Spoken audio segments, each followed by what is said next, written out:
Gracias por continuar con nosotros. Entramos a nuestra entrevista en la mañana de hoy, una de dos que tenemos en este día, y nuestro invitado es Guarocuya Feli, licenciado, académico, economista, amigo de este espacio. Muchísimas gracias, Ángel, a ti, a María, a Jorge. Compañero Jorge. Sí, porque además Jorge es mi candidato a diputado. Oh. Muchas gracias. Muchas gracias. Jorge es mi candidato. Un placer tenerla aquí muchísimas gracias a usted. Nuevamente. Las proyecciones económicas, lo que dice el fondo, lo que ha dicho el Banco Central, que nos espera, no hay dinero, no hay un peso en la calle. ¿Usted cree que esto haya sido producto de esas medidas restrictivas que tomó el Banco Central? Sí, una parte importante viene explicada por las medidas restrictivas del Banco Central. Es decir, cuando hablamos de medidas restrictivas es que se subieron las tasas de interés para que se demandara menos dinero y la actividad económica bajara. Pero bajó. Bueno, era el objetivo de política, porque era la forma, y es la forma que utilizan los bancos centrales y la política económica para poder estabilizar los precios. ¿No se le fue un chinchín en la mano? A ver, no exactamente. Digamos que hay una combinación de factores. Uno de los factores importantes es la decisión de política. Digamos que el objetivo fundamental es estabilizar los precios. Hay que recordar que los precios cuando suben no bajan. Pero eso le iba a decir, es que la inflación pudo haber bajado, pero los precios están... No, la inflación lo que hace es que baja la velocidad de que suban los precios, pero los precios se quedan arriba y luego lo que hay que... Y la inflación sigue subiendo. Sí, dígamelo a mí. Sí, pero lo que se busca es que se modere la velocidad en que suben los precios, y eso es el objetivo de los bancos centrales, incluyendo el Banco Central nuestro. Dicho esto, por supuesto que hay otros elementos de política que no solamente son el Banco Central. Ha habido un sobreajuste en la medida en que el gobierno, que es la parte de política fiscal, no ha ejecutado adecuadamente la inversión en infraestructura. Fíjate que es un gobierno que tiene una inversión que ya históricamente es baja para el país, pero este es un gobierno que presupuesta la inversión y la presupuestada no la ejecuta adecuadamente. Es decir, es un gobierno que no puede mostrar buenos indicadores en la inversión pública, es decir, demostrar algo que haya hecho significativo en 3 años, casi 4 años en el punto de vista de la inversión. También. Gasto corriente sobre todo, gasto corriente, pensiones privilegiadas. Las pensiones privilegiadas que además... La botella de este gobierno. Sí, pero los datos que da a conocer el mismo gobierno en sus páginas es de que en los primeros 6 meses se había invertido 29.000 millones en pensiones, había gastado 29.000 millones en pensiones y 12.000 en inversión. No, eso no puede ser. ¿Eso es sostenible?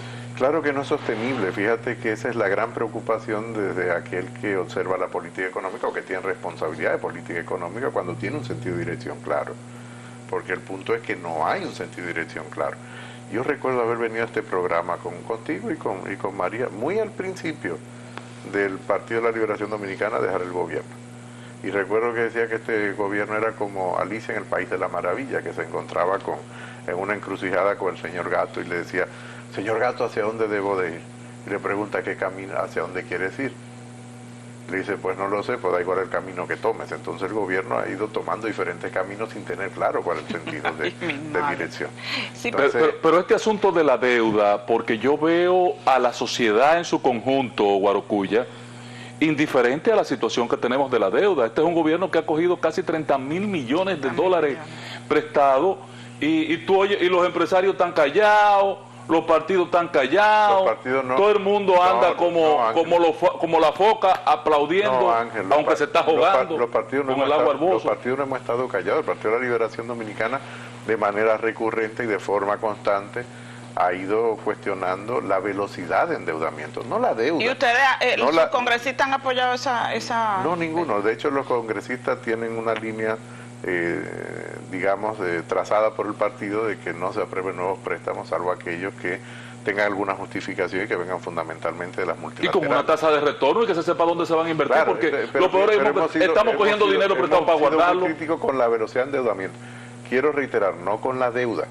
Pero los países tienen que endeudarse. Lo importante es endeudarte para cosas que sean reproductivas. Es decir, con respecto a la velocidad, tenga un beneficio. Guaro, el tema de los pagos de los intereses, ya nuestro país, con 40.000 millones que debíamos antes del presidente Abinader, ya estamos en 70.000, ya nuestro país tenía un problema para el pago de la deuda porque anulaba inversión en otras áreas del presupuesto y le restaba mucho dinero al Estado, y el Estado era como un rompecabezas poder recaudar para pagar deuda, mantenernos fuera de riesgo con el tema de cualquier default en cuanto a la deuda, mantenernos en una buena clasificación, que siempre tuvimos buena clasificación con respecto al pago.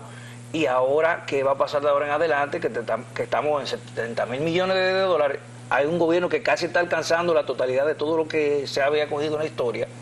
Y cómo el país va a enfrentar eso al futuro. Yo creo que el mismo presidente Abinader lo ha dicho, es decir, dijo que probablemente la próxima administración que sea tiene que ir a una reforma. Sí. Y no hay ninguna otra manera, digamos, en un contexto democrático. ¿Por qué? Porque al final de cuentas el que debe o ruega o paga. Entonces, eso no es una opción, el no pagar para la República Dominicana. Este gobierno va a quebrar el Estado dominicano. Bueno, los estados, quebrar es una palabra difícil de utilizar para los estados. Digamos que Argentina está en un estado extremo de dificultad. Sí. El tema del quiebre es un concepto más complicado, para decirlo a los estados, ¿no?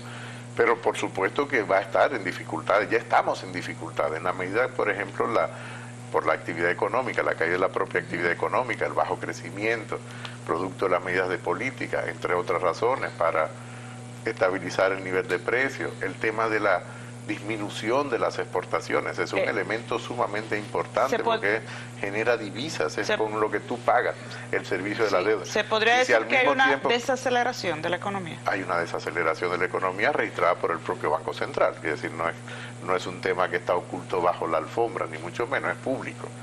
Es decir, son datos públicos. Es una economía que creció el 1,5 antes del último mes. Entonces, una economía que difícilmente llegue a la meta de crecimiento establecida al 4. A principio del año. No, era en torno al 3, que se había establecido porque se había hecho Pero parece que con la manito que le está dando el Banco Central al gobierno, porque el gobernador del Banco Central a veces parece más jefe de campaña que el mismo... bueno, no tienen jefe de campaña. Mira una cosa, el gobernador acaba de anunciar una nueva inyección de recursos provenientes de medidas de la Junta Monetaria. Ya había hecho 119.000 millones de pesos de ajuste de los bancos, y ahora va a desencajar también 40.000 millones de pesos más.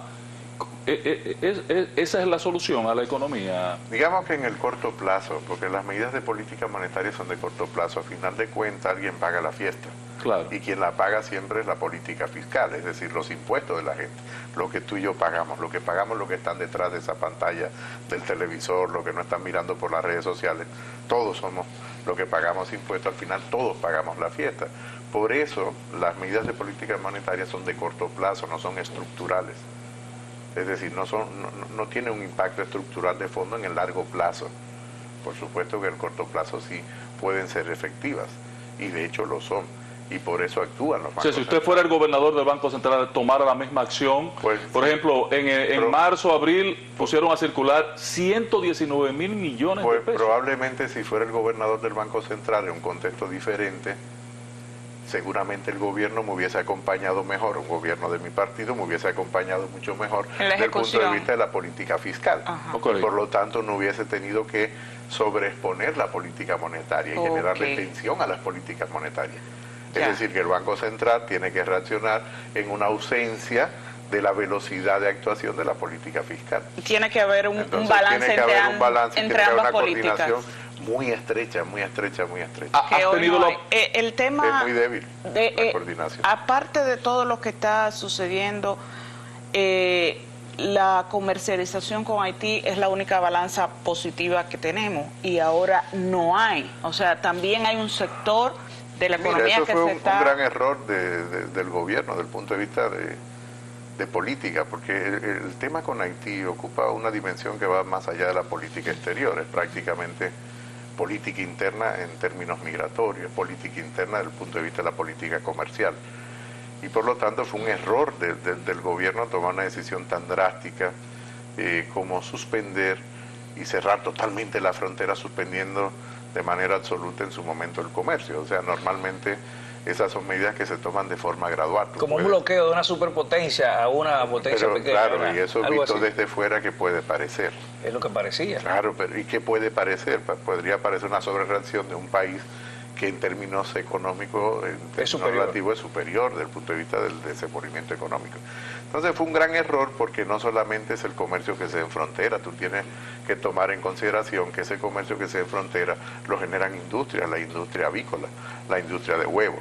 O sea, para que la gente no entienda, los productores de huevos, los productores de gallinas, los productores de envases, de cartón, los productores de plástico. Sí. Es decir, es toda una red de productores de diferentes sectores que son afectados, más allá del aspecto humanitario que tú puedes alegar desde el punto de vista de Haití, no desde el punto de vista solo desde República Dominicana. Entonces fue un gran error y creo que se ha demostrado. El Partido de la Liberación Dominicana así lo ha dicho, y además me tocó a mí fijar la posición hace unos 15 días del partido sobre diferentes temas económicos, y uno de los temas que cuestionamos fue precisamente la decisión de política desacertada relativo al comercio con Haití. Guarcuya, en medio de un aumento del ingreso por vía de endeudamiento como sea, debió provocarse una expansión, una burbuja económica en República Dominicana.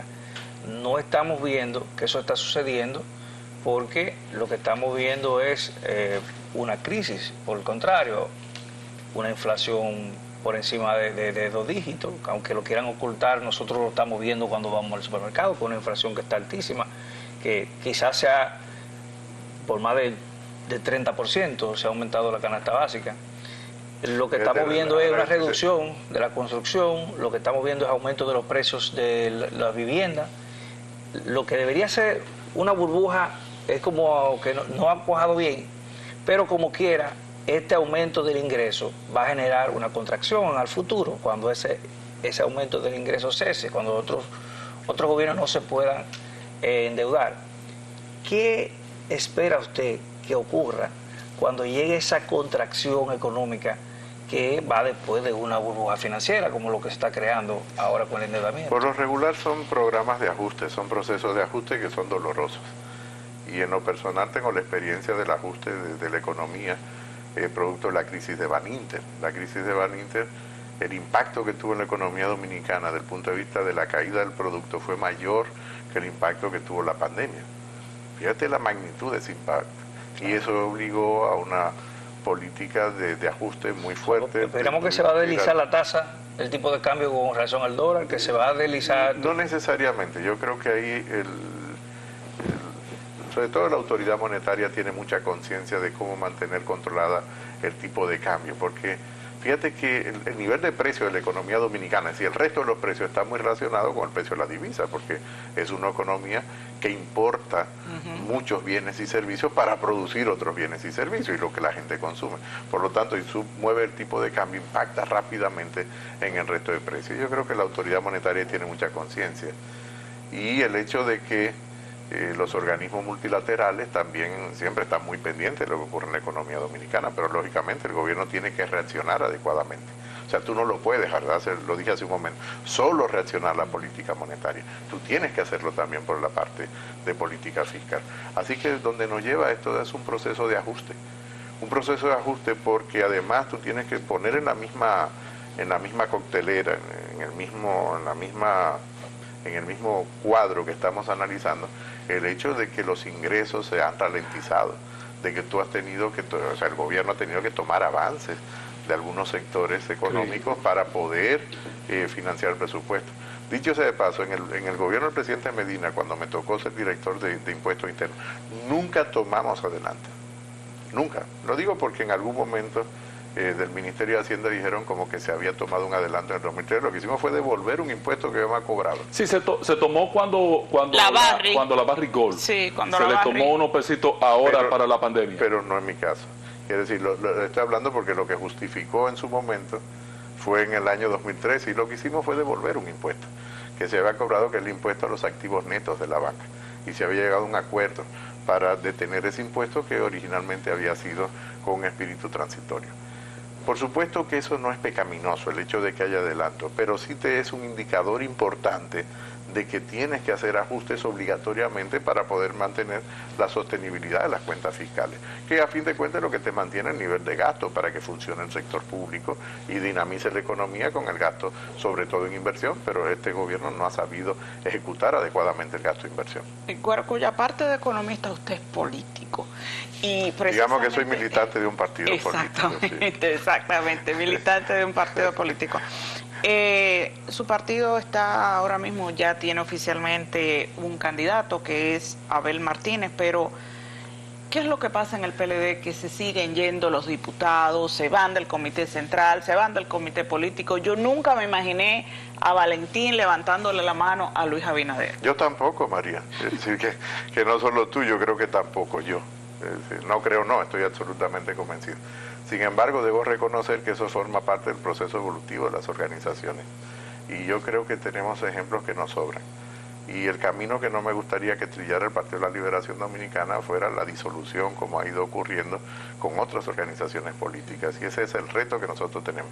Tenemos dos retos inmediatos, ¿no? Yo creo que el reto inmediato es tener un candidato que tenga la capacidad de competir y ser una opción real para hacer gobierno en la República Dominicana.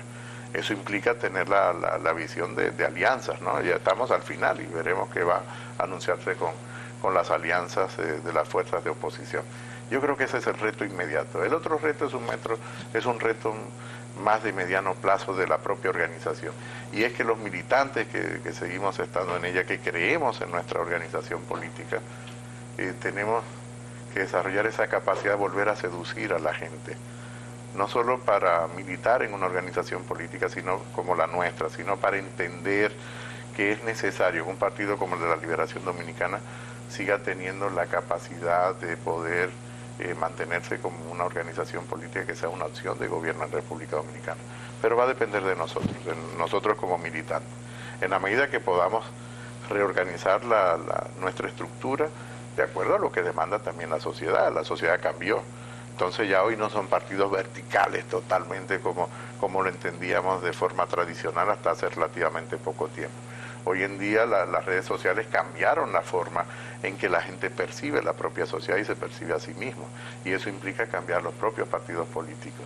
Es probable que nosotros tengamos partidos menos imperativos y que tendremos que ser partidos más propositivos y además con más liderazgos locales. La gente va a seguir más liderazgos locales, más que porque milita en una organización, porque le simpatiza y le seduce la idea de un líder local. Entonces tenemos muchos cambios por delante y el Partido de la Liberación Dominicana no escapa a esos cambios. De hecho, somos producto de cambios y por lo tanto tenemos que seguir adaptándonos a ellos. Eso es así. Guarocuya, gracias, patrón, un gran placer. Se me quedaron varios temas, entre ellos uno político que quería ver con usted. Pónganos en su agenda de nuevo. Por favor, siempre están en mi agenda, así es que... De usted siempre se Bueno, señores, vamos a hacer una pausa, regresamos, vamos a compartir con una comisión del Instituto de Formación Electoral de la Junta, lo que era EFEP. Ahora tienen que explicármelo cómo es que se dio el paso a hacer un instituto en esta ocasión. Vamos a la pausa, regresamos.